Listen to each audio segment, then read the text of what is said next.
Hi, welcome back to my YouTube channel. ගොඩක් අය කියලා තිබ්බා අනේ අක්කේ ජියෝග්‍රැෆි ගැන වීඩියෝ එකක් අරගෙන ඉන්නකෝ කියලා. ගොඩක් අයට පේපර් එක සම්බන්ධව සහ කොහොමද මේ සබ්ජෙක්ට් එක පාඩම් කරන්නේ කියලා ගොඩක් ප්‍රශ්න තිබුණා. ඒ අය වෙනුවෙන්ම තමයි අද වීඩියෝ එක අරගෙන ආවේ. වැඩි කතාවක් නැතුව අපි දැන් වීඩියෝ එකට ගිහින් බලමු අද වීඩියෝ එකේදී මොනවද කතා වෙන්නේ කියලා.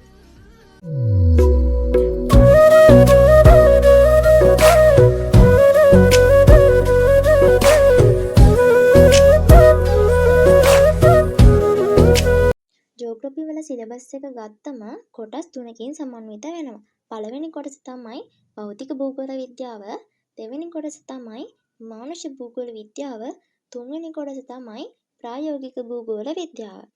භෞතික භූගෝල විද්‍යාවට පාඩම් 14ක් ඔයාලට හම්බ වෙනවා. මානුෂ භූගෝල විද්‍යාවට පාඩම් 12ක් හම්බ වෙනවා. ප්‍රායෝගික භූගෝල විද්‍යාවට පාඩම් 5ක් හම්බ වෙනවා. ඔයාලා අනිවාර්යෙන් මේ සිලබස් එක ගැන පොඩ්ඩක් ඔළුවට දාගෙන තියාගන්න අනිවාර්යෙන්. මම ඔයාලට මේ සිලබස් එකේ ෆොටෝ එකක් දැන් මම උඩින් දානවා. ඒක ඔයා ස්ටොප් කරගෙන හිමීට සටහන් කරගන්න. එතකොට ඒ පාඩම් ටික ඔක්කොම ඔයාලට ක්‍රමානුකූලව ආවරණය කරගන්න පුළුවන්. ආවරණය කරගන්න ගමන් ඒ පාඩම ඔයා පාඩම් කරා නම් ඉස්සරහින් ටික් එකක් දාගෙන ගිහිල්ලා සිලබස් එක ඉවර කරගන්න. ජියෝග්‍රැෆි පේපර් එක ගත්තම ඔයාලට ඒක කොටස් දෙකකින් සමන්විත වෙනවා. පළවෙනි කොටස දෙවෙනි කොටස කියලා. ඔයාලට පළවෙනි දවසේ හම්බ වෙන්නේ MCQ 40ක්, මෙට්‍රික් සිතියමක්, ලෝක සිතියමක්, ඒ වගේම ප්‍රායෝගික භූගෝල විද්‍යාවේ පාඩම් 5 ඇසුරින් හදපු ප්‍රශ්න 4ක් හම්බ වෙනවා. ඒ ප්‍රශ්න 4න් ඔයා කැමති දෙකක් තෝරගෙන අනිවාර්යෙන් ලියන්න ඕන. එතකොට දෙවෙනි දවසේ දෙවෙනි පේපර් එක ගත්තම ඔයාලට භෞතික භූගෝල විද්‍යාවේ ප්‍රශ්න 4ක් සහ මානුෂ භූගෝල විද්‍යාවේ ප්‍රශ්න 4ක් හම්බ වෙනවා. ඒ කියන්නේ ඔයාලට දෙවෙනි දවසේ සම්පූර්ණ ප්‍රශ්න 8ක් හම්බ වෙනවා. ඒ 8න් ඔයා 5ක් අනිවාර්යෙන් ලියන්න ඕන. භෞතික භූගෝල විද්‍යාවේ ප්‍රශ්න 3ක් තෝරගත්තොත් මානුෂ භූගෝල විද්‍යාවෙන් ප්‍රශ්න 2ක් කරන්න ඕන. මානුෂ භූගෝල විද්‍යාවේ ප්‍රශ්න 3ක් කරොත් භෞතික භූගෝල විද්‍යාවෙන් ප්‍රශ්න 2ක් කරන්න ඕන. ඒ විදිහට 3න් 2 අනුපාතයෙන් තමයි ජියෝග්‍රැෆි වල ප්‍රශ්න තෝරගන්න ඕන කියලා තියෙන්නේ. එක් කොටසකින් ආම දෙකක්වත් වෙන විදිහට තමයි ජියෝ පේපරේ ප්‍රශ්න අපි තෝරගන්න ඕන. මම හිතනවා පේපර් එක සම්බන්ධව පොඩි හරි දැනුමක් ඔයාලට හිතට යන්න ඇති කියලා. නොදැනුවත් දෙයක් දැනගන්න තියෙනවා නම් කමෙන්ට් කරන් යන්න. ඊළඟට මම ඔයාලට ඒ ගැන පොඩි වීඩියෝ එකක් අරන් එන්න බලාපොරොත්තු වෙනවා. ජියෝග්‍රැෆි වල තවත් වැදගත් කොටසක් තමයි සිතියම් කියන්නේ. ඔයාලට මම මේ වීඩියෝ එකේදී සිතියම් ගැන කියන්න යන්නේ නැහැ. ඔයාලට මම සිතියම් ගැන වෙනම වීඩියෝ එකක් අරගෙන එනවා අනිවාර්යෙන්ම.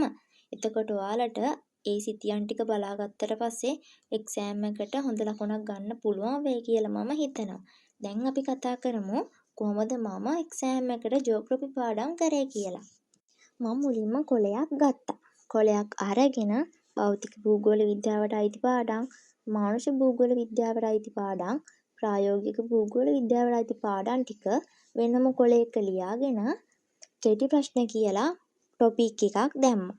දාලා ඉවර වෙලා මං දවසට එක පාඩම ගානේ අරගෙන ඒ පාඩමේ තියරිස් කොටස් සම්පූර්ණයෙන්ම කියවලා ඒ පාඩමෙන් අහන්න පුළුවන් කියලා හිතන විදියට මම මගේ වචනයෙන් කෙටි ප්‍රශ්න හදලා මගේ වචනයෙන් මං උත්තර ලිව්වා. එතකොට තියරියක් පාඩම් කරලා ඔළුවට යන ප්‍රමාණයට වඩා තමන් ප්‍රශ්න හදලා තමන් උත්තර ලියනකොට ඔළුවට යන ප්‍රමාණය ගොඩක් වැඩි. මතක හිටින ප්‍රමාණයත් වැඩි. තියරිය බලලා සංකීර්ණ කරුණු ගන්න නැතුව තියරිය කියවලා තමන්ගේ දැනුමෙන් ඒක කොලයකට අරගෙන ලියාගත්තට පස්සේ ඒක කියවන්නත් ලේසි, හැම වෙලෙම බලන්නත් ලේසි.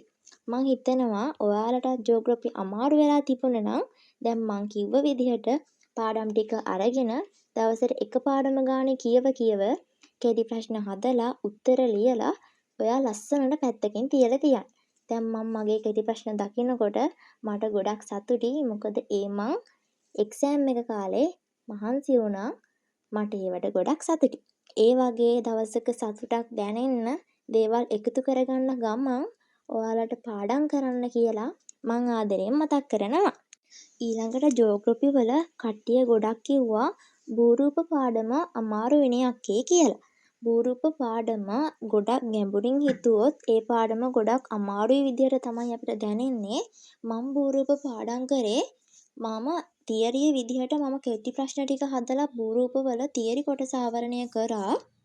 ජියෝග්‍රෆි වල එතකොට රූප සටහන් ටික භූරූප වල රූප සටහන් ටික මම මතක තියාගත්තේ මං කොළ ටිකක් අරගෙන අවශ්‍ය මාතෘකාව දාලා ඊට අදාළ රූප සටහන ඇඳලා ඒකේ අදහස තේරුම මම ඊට ඉස්සරහින් ලිව්වා. ඒ විදිහට කරගෙන ගියාට පස්සේ ඒ කොටස එච්චර අමාරු වෙන්නේ නැහැ. සාමාන්‍යයෙන් අපිට එක්සෑම් එකට ලකුණු 6 ප්‍රශ්න අහනවා භූරූප 3ක් ඇඳ නම් කර විස්තර කරන්න කියලා. සමහර වෙලාවට එක්සෑම් එකේ පේපර් එකට නම් කරලා අපිට ඒව විස්තර කරන්නත් එනවා. ඒ නැත්තම් අපිට කැමිති 3ක් ඇඳලා විස්තර කරන්නත් එනවා.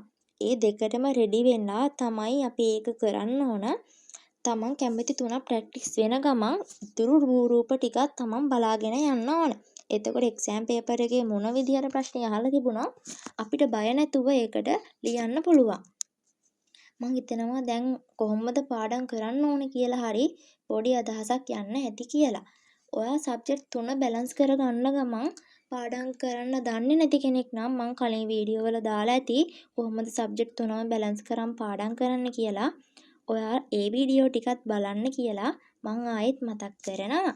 මං හිතනවා අද වීඩියෝ එක ජියෝග්‍රෆි කරන ඔයාලට පොඩි හරි අදහසක් ගන්න පුළුවන් වීඩියෝ එකක් වෙන්න ඇති කියලා. ආයෙ ඉක්මනින් මම සිතියම් ටික වීඩියෝ එකකට අරගෙන එනවා.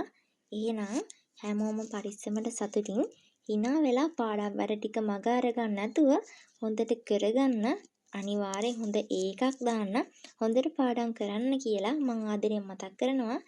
මගේ YouTube channel එක subscribe කරලා නැත්නම් අනිවාර්යෙන් subscribe කරලා මාත් එක්ක දිගටම එකතු වෙලා ඉන්න කියලා ආදරෙන් මතක් කරනවා. එහෙනම් හැමෝම පරිස්සමට ඉන්න. bye bye.